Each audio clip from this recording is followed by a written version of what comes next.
여호와께서 말씀하시되 너희의 무수한 재물이 내게 무엇이 유익하뇨? 나는 수량의 번제와 살찐 짐승의 기름에 배불렀고 나는 수송아지나 어린 양이나 수렴소의 피를 기뻐하지 아니하노라. 이것을 누가 너희에게 요구하였느냐? 내 마당만 밟을 뿐이니라. 헛된 재물을 다시 가져오지 말라. 분향은 내가 가증히 여기는 바요. 월삭과 안식일과 대회로 모이는 것도 그러하니 성회와 아울러 악을 행하는 것을 내가 견디지 못하겠노라. 내 마음이 너희의 월삭과 정한 절기를 싫어하나니 그것이 내게 무거운 짐이라 내가 지기에 곤비하였느니라.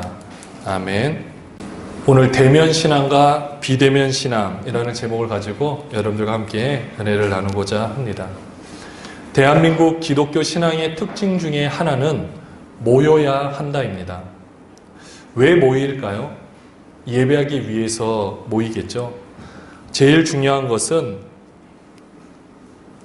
함께 모여서 예배하는 것을 신앙의 가장 중요한 덕목이라고 생각을 합니다.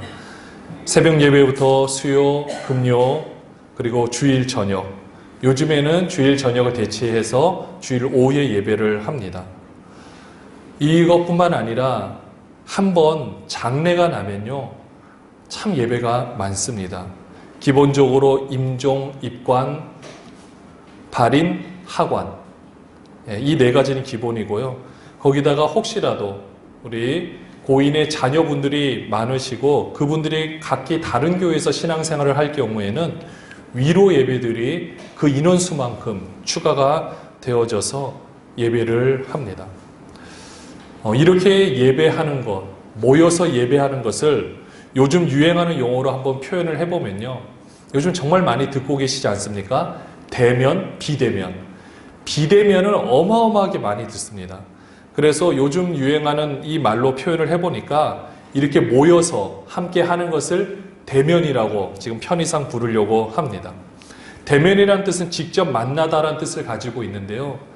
여러분들, 우리가 하고 있는 예배에 대해서 생각해 보시면 예배는 누구에게 하는 겁니까? 하나님께 하는 거겠죠. 그러면 예배는 누구를 만나는 겁니까? 하나님을 대면하는 거예요. 하나님을 대면하기 위해서 모였거든요. 그런데 하나님을 여러분들은 대면하고 계십니까? 하나님을 찬양하고 하나님의 말씀을 듣고 하나님께 기도하는 것이 대면이라고 생각하시나요? 요즘 대면의 반대말은요, 비대면이 아니라 사실은 디지털 대면이라고 해야 된다고 합니다. 왜냐하면 직접 대면은 안 하지만 디지털 기술로 온라인상에서 서로 만나거든요. 영상통화를 하든지 화상회의를 하든지 이런 걸 통해서 결국은 만나는 건데 직접 안 만날 뿐인 거예요. 근데 우리가 예배하는 모습을 봐도 사실은 이 디지털 대면과 비슷한 면이 있음을 보게 됩니다. 우리가 아까 하나님께 예배하러 이 자리에 왔다고 했는데 여러분들, 하나님이 여러분 눈에 보이십니까? 안 보이잖아요. 그러니까 우리는 엄밀히 잘 보면요, 예배하러 이 자리에 왔는데 우리는 하나님을 대면하여 볼 수가 없어요. 그래서 비대면 방식을 취하는 거예요. 찬양, 그리고 말씀을 듣고 기도하고, 이 모든 것이 다른 수단을 통해서 하나님을 대면하고 있는 겁니다. 그래서 비대면이라고 할 수 있는 거예요. 그러면 여러분들, 하나님을 언제 대면하는가? 이 시간이 아니라 일상생활에서 여러분들 하나님을 대면하고 있는 겁니다. 지금은요, 우리가 옷도 잘 차려입고 그리고 마음가짐도 조금 가다듬어서 우리가 이 자리에 있지만 우리 평소의 모습, 아무도 보지 않고 나 혼자 쉬고 있다라는 모습을 한번 생각해 보세요. 그 모습이 하나님과 대면하는 시간인 거예요. 아무도 보지 않는다고 생각하는 나만의 시간이 사실은 하나님과 대면하는 시간입니다. 지금은 조금은 포장이 되어 있는 거예요. 지금이 비대면이고 그 시간이 대면인 거예요. 우리는 한정된 이 예배 시간에만 하나님을 대면한다고 착각하시면 안 되고요. 우리의 전인격적인 삶이 대면이기 때문에, 예배이기 때문에 아무도 보지 않을 때 그 삶이 정말로 중요한 삶인 것입니다. 하나님이 다 보고 계시는 거죠. 그리고 하나님은 그 예배, 여러분의 그 삶을 받고 계십니다. 코로나19라는 상황이 지금 우리에게 큰 아픔을 주고 있습니다. 첫 번째로는 경제적으로 너무 어렵고요. 또 직장 생활, 사업 하시는 분들이 또 불안감 때문에 너무 힘들어하는 상황이 있습니다. 그리고 가끔 뉴스에 등장하는 이 동반 자살하는 사건, 부모가 자녀들을 목숨을 빼앗고 그리고 본인도 자살한 이 사건을 볼 때마다 저게 남의 일은 아닌데 굉장히 안타까운 마음이 들고 무거운 마음이 듭니다. 또 무엇보다 교회에서도 모이기가 어려워졌죠. 그래서 빨리 종식되기를 기도하고 있습니다. 근데 반면에 우리는 이 어려운 시기를 보내며 생각할 것이 있습니다. 이 비대면 신앙의 한 모습이라고 할 수 있는 우리 주일 예배, 여러분들 이 예배에 치중한 나머지 아까도 말씀드렸지만 대면 신앙이라고 할 수 있는 우리 예배의 삶을 놓쳐서는 절대 안 됩니다. 그리고 그렇게 하고 있지 않은지 우리는 점검해 보셔야 돼요. 지금 우리가 온 대한민국이 이런 경우가 없었잖아요. 예배를 하고 싶어도 모이지를 못합니다. 이렇게 모이지 못하는데 어떤 때가 이런 일이 있었겠습니까? 예전에 우리나라 전쟁이 일어나도 아무리 핍박받고 힘든 일이 있어도 이렇지 않았다라고 많은 신앙의 선배님들이 말씀을 해주고 계세요.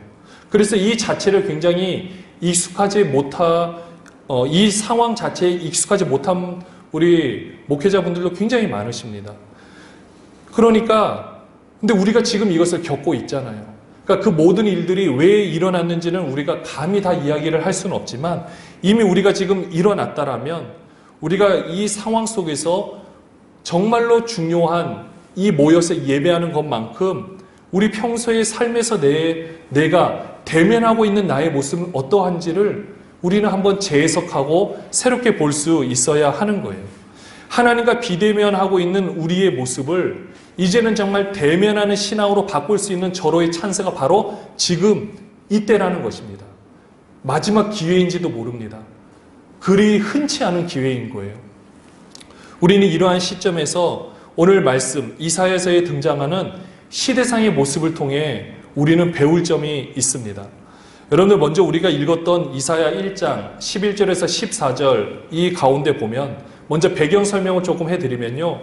당시 이사야 선지자는 유다 왕으로 본다면은 이제 우시야, 그 다음에 북이스라엘로 본다면은 여로밤 2세 활동할 때 그렇게 왕으로서 있을 때 활동했던 선지자인데요. 물론 그 앞 뒤가 더 있겠지만은 이때 당시는요 북이스라엘 남유다 가장 경제적으로 부유할 때였습니다. 정말로 최고의 높은 경제적으로도 부유할 이때였는데요. 근데 이때도 보니까 잘 사는 사람은 잘 사는데 못 사는 사람은 너무 힘들었던 시대였어요. 우리나라도 국민 총생산으로 보면 3만 달러가 넘지만 여러분 빈익빈 부익부 이 상황은 너무나도 심한 것을 우리가 잘 알고 있습니다. 복지 혜택이 이전에 비하면 체계적으로 잘 갖춰져 있지만 아직도 의리 입장에서 고통당하고 있는 사람이 굉장히 많았던 거죠. 그러니까 이사야가 살던 시대의 문제점은요. 그 당시에 경제적으로 많이 부유하였지만 아직 의리 입장에서 고통당하고 억울하게 죽임을 당하는 사람들이 많이 있었다라는 거죠. 하나님은 원래 그런 사람들을 위해서 제도적 장치를 마련하였는데 그리고 율법으로도 정확히 못을 박아서 지키기를 원하셨는데 지키지 않았던 거죠. 그러니까 사람들은 자신의 이익을 생각하는 나머지 가난한 사람들을 괴롭히고 착취했었고요. 또 그렇게 했던 사람들이 예배하는 사람들 중에서도 있었다라는 것입니다. 그리고 오늘 본문 11절을 한번 보시면은요. 같이 한번 읽어볼까요? 여호와께서 말씀하시되 너희의 무수한 재물이 내게 무엇이 유익하뇨? 나는 수량의 번제와 살찐 짐승의 기름에 배불렀고 나는 수송아지나 어린 양이나 수렴새의 피를 기뻐하지 아니하노라. 이거는 하나님께서 이사야 선지자를 통해서 하신 말씀입니다. 무수한 재물, 하나님 앞에 유익이 없다라고 했어요. 무수한 재물을 드린다라는 것은 지금 이 시대에 예배를 잘 하고 있었다는 겁니까? 못하고 있었다는 겁니까? 잘 하고 있었다라는 거예요. 신앙의 열심은 절대 나무랄 데가 없었습니다. 잘 모였다라는 거예요. 한번 모여서 제사를 드리는 게 이 당시에 쉽지 않은 일이거든요. 그럼에도 불구하고 많은 이 동물들을 이게 피를 흘려서 하나님께 제사를 잘 드리고 있었습니다. 근데 하나님은 이 짐승의 기름에 배불렀다고 했고요. 왜냐, 제사를 드리는 방법 중에 기름하고 이런 부분은 하나님께 태워드리거든요. 나머지 화목제물 같은 경우는 살코기나 이런 부분은 나눠 먹고, 또 피를 기뻐하지 않는다 그랬어요. 이 피는 제단 앞에 쏟는데 이런 것들 열심히 너무나도 대단했지만 하나님이 받기 싫대요. 너무 힘들다라는 거예요. 왜 그렇게 됐을까요? 성경 창세기 4장 5절 말씀에 보면 가인과 아벨이 하나님 앞에서 제사를 드릴 때, 여러분들 아벨은 그 제사를 하나님께서 기쁘게 받으셨는데, 오늘 창세기 4장 5절에 보면 가인과 그의 제물이라고 했어요. 가인의 제물이라고 했습니까? 가인과 그의 제물이라고 했습니까? 가인과죠. 그러니까 가인과 그의 제물을 하나님이 동시에 받는다는 것을 알 수가 있어요. 근데 하나님이 가인과 그의 제물을 받지 않으셨어요. 이게 무엇입니까? 무슨 의미일까요? 제물에 문제가 있을까요? 아닙니다. 제물은 제물이에요. 그런데 가인이 문제였어요. 가인의 삶이 문제였어요. 그래서 하나님이 이것을 기뻐하지 않으셔서 받지 않으신 거예요. 문제는 사람인 겁니다. 아까 이사야 선지자에서도 선지자가 우리에게 말씀해주고 있지만, 하나님이 그 무수한 재물을 기쁘게 받지 않으신 이유는 사람이 문제였기 때문에 그런 거예요. 어떤 그러면 문제였을까요? 이사야 1장 15절에 보시면은 너희가 손을 펼 때 내가 내 눈을 너희에게서 가리고 너희가 많이 기도할지라도 내가 듣지 아니하리니 이는 너희의 손에 피가 가득함이라. 그들의 손에 뭐가 가득하다고요? 피가 가득하대요. 이게 누구의 피일까요? 힘없고 가난한 사람들의 피입니다. 여러분들, 이 상황을 지금 우리나라로 한번 끌고 와볼게요. 우리나라도 지금 노동법도 있고 근로자를 위해서 갖추어져 있는 여러 가지 수많은 법들이 있습니다. 그러나 정규직과 비정규직의 차이는 또 하늘과 땅 차이로 나뉘어집니다. 특별히 하청 노동자들의 삶은 더할 나위 없죠. 최근에 나오는 뉴스도 있지만은 이 전동문에 끼어서 죽었던 그 노동자의 그 사건뿐만 아니라 재활용 업체에서 그 청년이 좀 지적으로 문제가 있다고 원래는 2인 1조를 시켜서 한 사람이 만약에 하나 잘못된 일이 있어도 기계를 멈추다든지 해야 되는 안전수칙이 있음에도 불구하고 이런 수칙들을 다 안 지키는 거죠. 왜냐? 돈이 문제가 되니까. 경제 논리에 휘말려서 누군가는 죽어가고 있는 거죠. 여러분들, 그나마 이슈화가 된 사건은 우리가 알고 있어요. 그러나 이슈화가 되지 않는 사건은 지금도 파묻혀 있고 아무도 모릅니다. 여러분, 그냥 억울한 죽음으로 끝나는 거예요. 누군가가 가족이 그거에 대해서 대변하지 않는 이상, 그리고 유능한 변호사를 고용하지 않는 이상, 그리고 언론을 통해서 이슈화되지 않는 이상 아무도 모르게 그냥 없는 사건으로 파묻혀버리고 맙니다.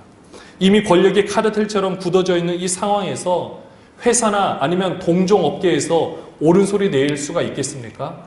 그냥 파묻히겠죠. 이게 어려운 상황입니다.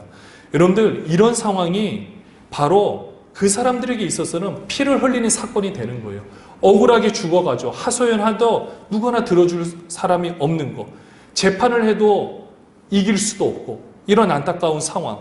근데 여러분들, 이런 상황에서 이렇게 착지를 통해 가지고 번 돈을 그 기업주가, 그 고용주가 만약에 하나님 앞에서 나는 복을 받아서 이렇게 벌어서 감사합니다라고 말한다라면 하나님이 받으시겠습니까? 안 받으시겠습니까?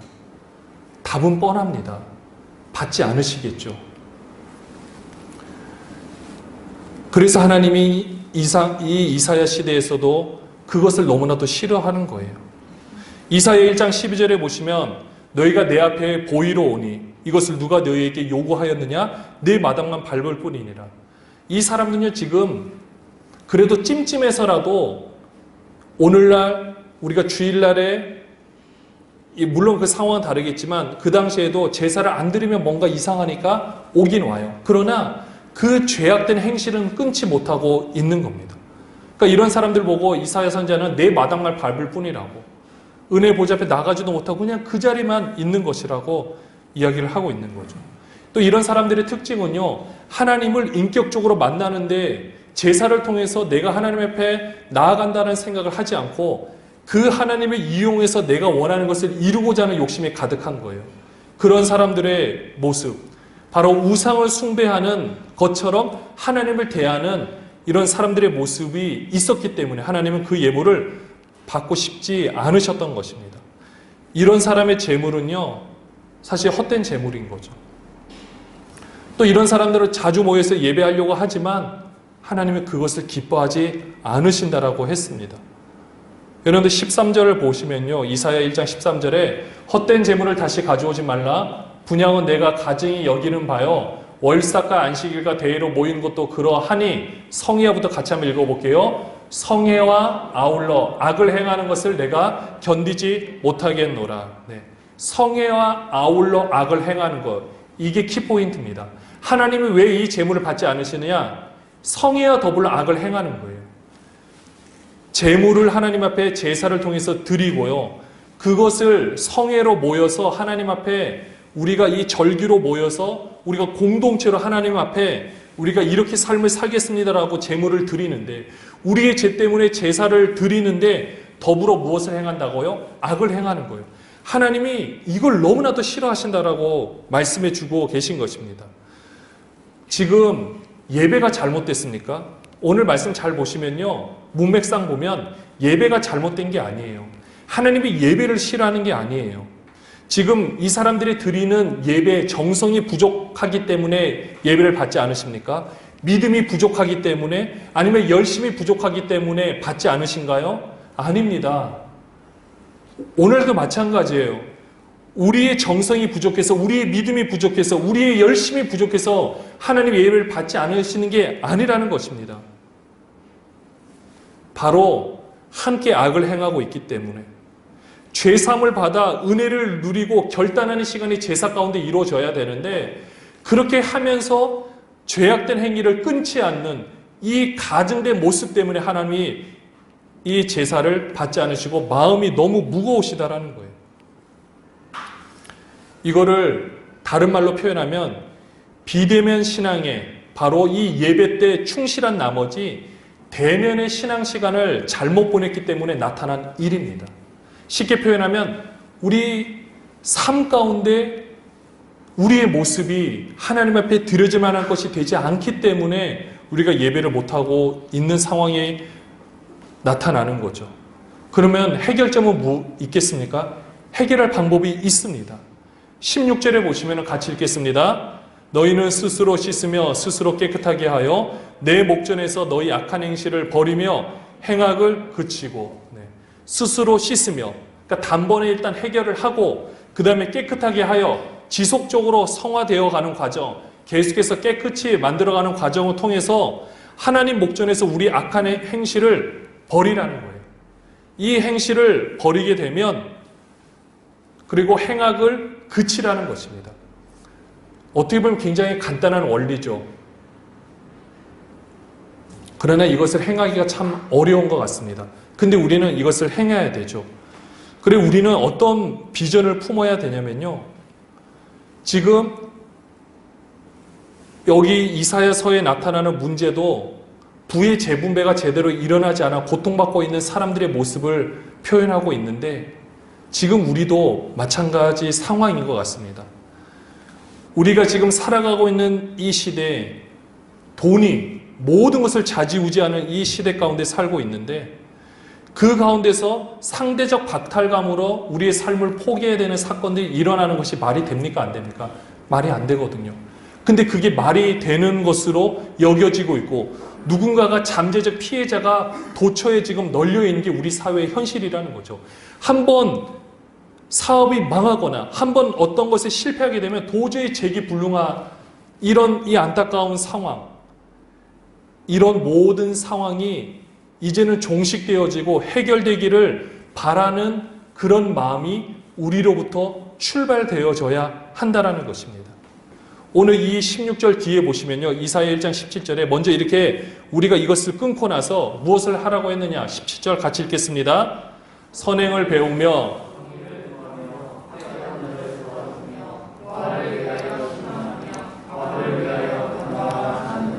네, 이건 남의 이야기가 아닙니다. 선행, 정의, 학대받는 자 도와주고 고아를 위하여 신원하며 과부를 위하여 변호하라. 이 17절 자세히 보시면요. 이거는 누가 하는 일인지 아십니까? 하나님이 행하시는 일이에요.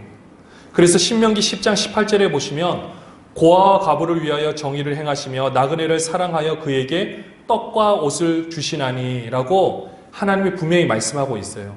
이거는 신명기 말씀은 여러분이 아시다시피 모세가 출애굽한 이스라엘 백성들을 데리고 경험했던 그 리더십으로서 있으면서 경험했던 사건들을 출애굽 2세대들에게 해주는 설교가 신명기잖아요.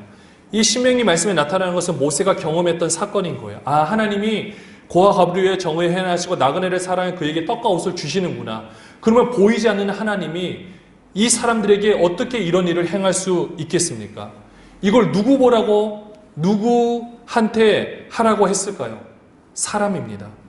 하나님을 대면하여 아는 사람, 곧 예배자가 할 수 있는 일입니다. 그럼 내 편에서 이것을 어떻게 행할 수 있는가? 여러분 이걸 잘 들으셔야 됩니다.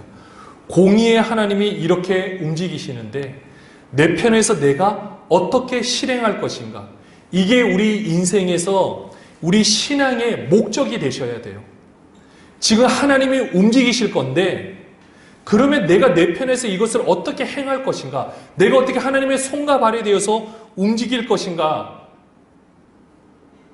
이것이 하나님을 대면하는 신앙인의 모습인 거예요. 신앙과 삶은 별개가 아닙니다. 신앙은 내 삶을 통하여 하나님의 소원을 이루는 거예요. 우리 이런 말 많이 하죠. 하나님이 하시면 됩니다. 저 옛날에 참 지겹게 많이 들었어요. 맞습니다. 하나님이 하시면 되죠. 근데 하나님이 누구를 통해서 하시는지를 잊으시면 안 됩니다. 누구를 통해서 할까요? 먼저는 교회를 통해서 하시고요. 그 교회를 이루고 있는 구성원인 우리를 통해서 하세요. 이 모든 것은 법이 있습니다. 법칙에 따라 움직이는데 바로 이 모든 법은 하나님이 우리를 통해서 하신다는 거예요. 이 원리를 우리가 깨달을 수 있다면 내가 복의 통로가 될 수가 있습니다. 그리고 내가 하나님의 일을 이 땅 가운데 실현시키는 놀라운 통로로서 이 사역을 감당할 수 있게 됩니다. 그렇게 되면 내가 이 인생을 살아가면서 내 삶의 목적이 내 인생을 잘 사는 데서만 머무르는 것이 아니라 하나님의 일을 이 땅 가운데 어떻게 실현시킬 것인가, 그게 다른 말로 표현하면 하나님의 나라가 확장되어 가는 거예요. 그 일이 나를 통해서 일어나면 좋겠는데 내가 어떻게 할 것인가에 초점을 맞추면 내가 돈이 없어도, 내가 능력이 없어도, 내가 어떤 모든 것을 할 수 있는 힘이 없어도 하나님이 하실 힘과 능력을 그에게 부어주신다는 거죠. 이게 하나님의 법칙인 것입니다. 내가 마음속으로 정말 그것을 행하고자 하는 내 마음이, 간절한 마음이 내 안에서 지금 있는지, 내 삶의 목적에서 이것을 이루고자 하는 마음이 정말로 있는지가 중요하다라는 거죠. 이렇게 생각할 수 있습니다. 그럼 하나님이 가난하고 힘없는 사람 그냥 한 번에 바꿔버리면 되지 않나? 물질 주시고. 근데 잘 보면요, 지금 이 땅이 이렇게 일그러진 것은 우리가 잘 알다시피 죄가 이 세상에 들어왔기 때문에 다 모든 것이 일그러지게 된 것입니다. 하나님이 이것을 한 번에 바꾸실 수 있는 능력이 물론 있으시죠. 근데 그렇게 하면요, 가난은요 상대적인 문제더라고요. 그래서 또 다른 누군가가 가난해진다고 생각하게 되고 그렇게 갈 수밖에 없습니다. 중요한 거는 그 물질에 대한 왜곡된 의식이 바뀌어지는 것이 우리가 다 행복할 수 있는 가장 좋은 비결인 거예요.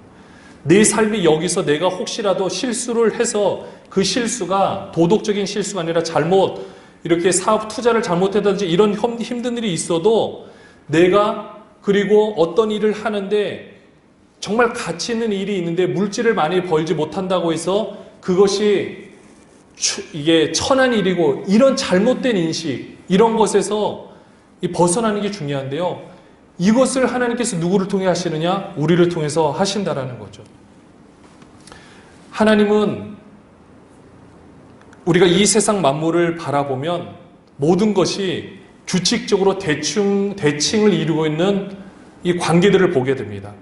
그래서 하나님은 보통 법이라고 우리가 이야기를 합니다.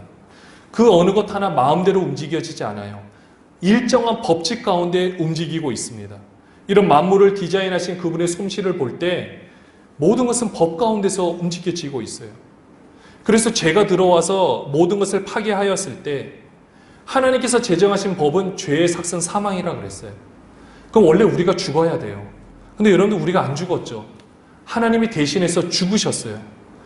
그러니까 다르게 표현하면, 그러면 하나님이 능력이 있으시고 모든 걸 주관하셨으니까 우리 죄 한마디로 없앤다면 없앨 수 있지 않겠습니까? 근데 그러면요, 하나님의 존재 자체가 성립될 수가 없는 거예요. 이게 조금 어려운 말일 수도 있겠지만, 법이신 하나님께서 제정해 놓으신 그 법이, 하나님도 그 말씀 안에서 그 말씀을 이루시기 위해서 대신해서 죽으셨고, 우리는 새로운 생명을 이제 얻게 되어서 우리는 살아가고 있습니다. 하나님께서 숨겨놓으신 이 삶의 법칙들을 보면, 누군가가 부모가 죽어서 그 자녀들이 살아나게끔, 동물들, 식물들에서 보면요, 항상 부모는 죽어가면서 자녀들을 살리고 그 자녀가 계속해서 생명을 퍼뜨려가는 것을 보게 돼요. 이게 이 세상에 숨겨놓은 하나님의 법칙이에요. 이런 것처럼 하나님이 이것을 얼마든지 바꿀 수 있지만 바꾸는 것이 아니라 본인 스스로 생명을 내어놓으시고 우리에게 생명을 주셨다라는 것입니다.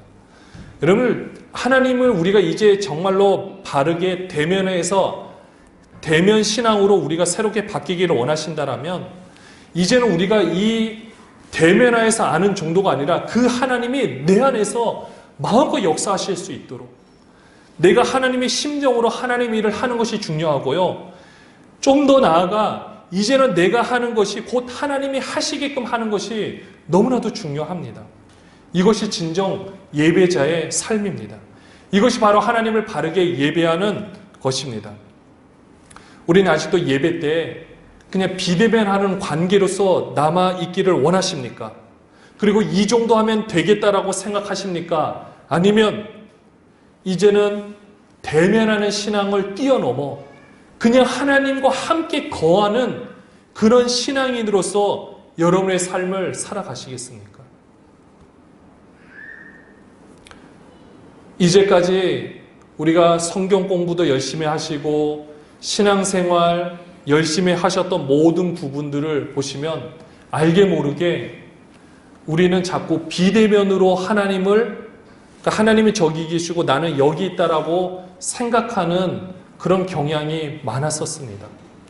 그러나 이제는요, 이 코로나19라는 상황을 통해서 이제는 그럴 수 있는 모든 루트들이 솔직하게 다 사라졌어요. 이런 상황에서 그러면 우리는 어떤 걸 한번 시도해 볼 수 있느냐? 이제는 하나님이 내 안에서 어떻게 이것을 역사하고 있는가? 그리고 그것을 내가 어떻게 실현할 수 있는가? 우리가 이것을 생각해 보고 발전시킬 수 있는 좋은 계기가 됩니다. 그러나 주의해야 할 것은요, 우리가 예배자의 삶을 살기 위해서 필요한 것은 지금 우리가 비대면으로 하는 예배가 너무나도 중요하다는 것입니다. 제가 이제까지 말씀드린 것을 요약해 보면은요, 우리가 처음에 비대면, 그러니까 모여서 예배하는 거, 그러니까 여러분 헷갈리시면 안 돼요. 자꾸 제가 비대면 대면 그러는데 용어를 좀 더 바꿀게요. 그냥 모여서 예배하는 것에 치중해서 나머지 삶을 무시하셨다라면 이제는 그것을 다시 한번 재정립을 하셔서 나머지 삶이 훨씬 더 중요하구나, 이렇게 깨달으시면 되는 거예요. 그러면은 그 삶을 더 지속적으로 중요하게 하기 위해서 중요한 것이 무엇이냐? 지금 모여서 우리가 하나님께 예배하는 것이 참 중요하다라는 것입니다. 우리가 하나님 앞에 이렇게 예배하는 것을 제가 아까 비대면이 신앙이라고 이야기를 했는데, 왜냐하면 하나님이 계시를 해 주셔야만 우리가 하나님을 경험할 수 있거든요. 근데 우리가 대면하여서 하나님을 알게 되는 게 너무나도 중요하다고 말씀드렸는데, 이 사람의 특성상 모든 것을 주관적으로 받아들입니다. 그러니까 같은 말을 해도요, 받아들이는 입장이 다 달라요. 그러니까 하나님에 대해서 말씀을 했는데 받는 입장이 다 다르다 보니, 만약에 개별적으로 내가 하나님의 어떤 것을 내가 신앙생활을 한다, 이게 사실은 굉장히 잘못된 방향으로 빠질 수도 있습니다. 그래서 우리는요, 우리가 이곳에 모여서 하나님 앞에 예배를 하게끔 하나님이 이 법칙들을 마련해 주셨는데요. 하나님이 누구신지, 나에게 무슨 일을 하셨는지를 알아가는 것이 예배인 것입니다. 자, 저를 다시 한번 쳐다보시고요. 제가 오늘 이제 비대면 신앙, 대면 신앙을 얘기하다 보니까, 말씀드리다 보니까 조금 혹시라도 혼동이 되지 않았나 싶은데요.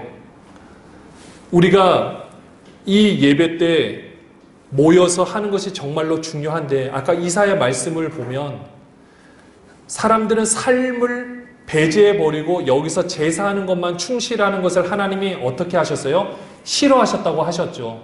그러니까 우리가 여기서 하는 예배만 생각해서 나머지 삶을 무시하면 됩니까? 안 됩니까? 안 돼요. 그렇게 하면 안 된다라는 거예요. 그러면 그렇다고 해서 이 삶이 중요하니까 지금 하는 예배는 안 중요하냐? 절대 그렇지 않습니다. 너무 중요해요. 그럼 왜 중요한가? 우리 평소의 삶을 잘 살기 위해서 하나님을 제대로 경험하셔야 되는데, 그 하나님을 제대로 경험하는 것이 지금 하고 있는 예배이기 때문에 그렇습니다. 근데 이것을 뭐라고 말씀드리느냐? 아까 제가 비대면 신앙이라고 말씀드린 거예요. 대면하는 신앙은 뭡니까? 우리 평소의 삶. 비대면 신앙은 뭡니까? 지금 예배. 여러분 이해하셨죠?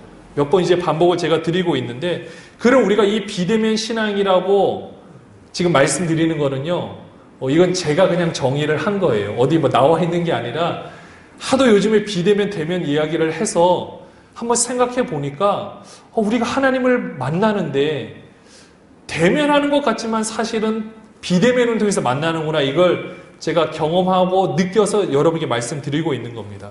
그럼 지금 이 비대면이라고 말하고 올 수 있는 이 예배 가운데 잘 이 예배의 의미를 한번 살펴보시면은요, 자, 하나님과 그의 백성 간의 만남이 뭐라고요? 따라했습니다.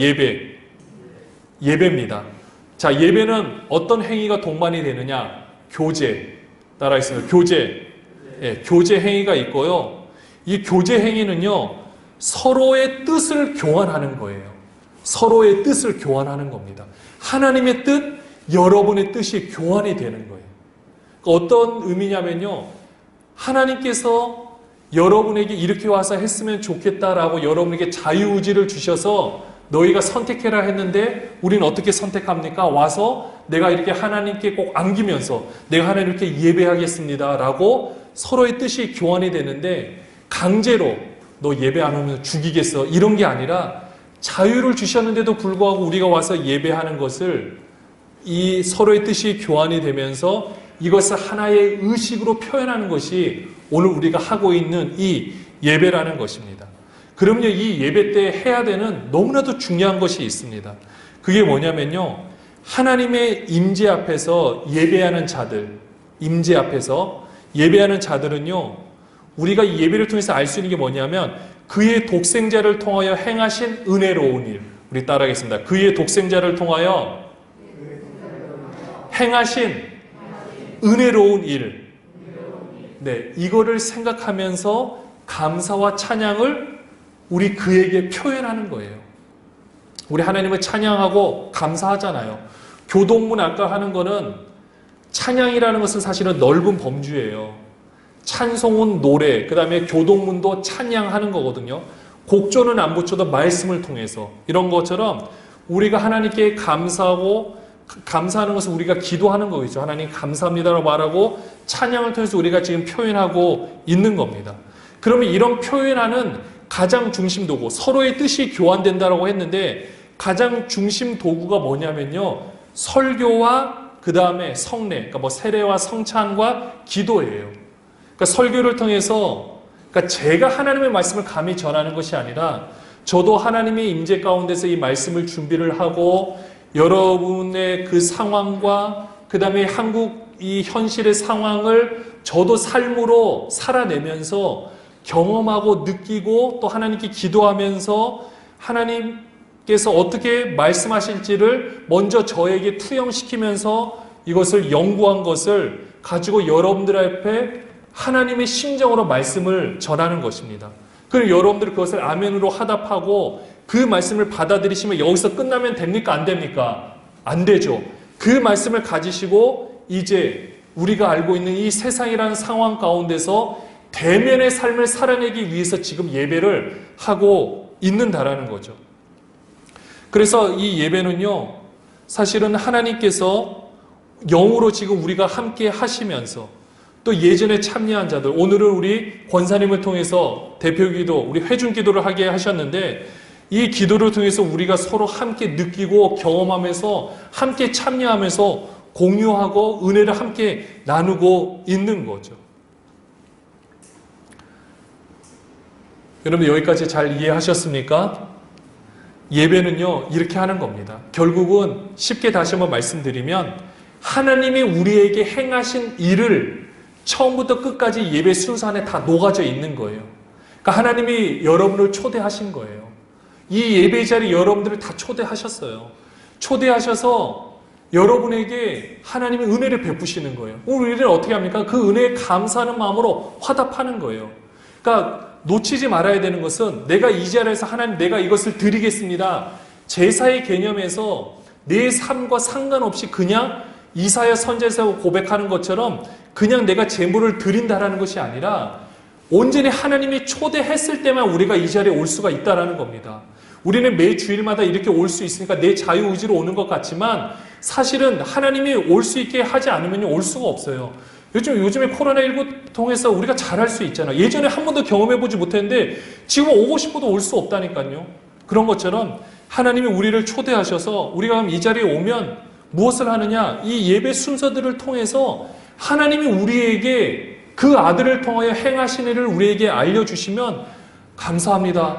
네, 그것을 받아들이고 또 그 하나님께 찬양하고 내가 하나님께 뭔가 경배를 한다는 의미가 아니라 하나님이 행하신 일을 기반으로 내가 그것에서 감사하는 마음으로 하나님께 영광 올려드리는 거예요. 이것이 하나님께 예배하는 우리의 모습인 것입니다. 그렇게 해서 우리가 결단을 하고요. 그 다음에 우리가 이제는 이 부활의 주님을 증거하겠습니다라고 예배를 폐회하고 흩어지는 거예요. 그리고 여러분들 흩어지면 여기서 끝입니까? 시작입니까? 대면의 삶이 지금 시작되는 거예요. 일주일을 따진다면 여러분들이 지금 예배를 통해서 지금 이제 우리가 참회 기도를 하면서 한 주간의 삶을 정리를 했다라면 지금 예배를 통해서 이제 대면의 삶이 이 비대면을 통해서 시작되어진 겁니다. 얼마나 귀합니까?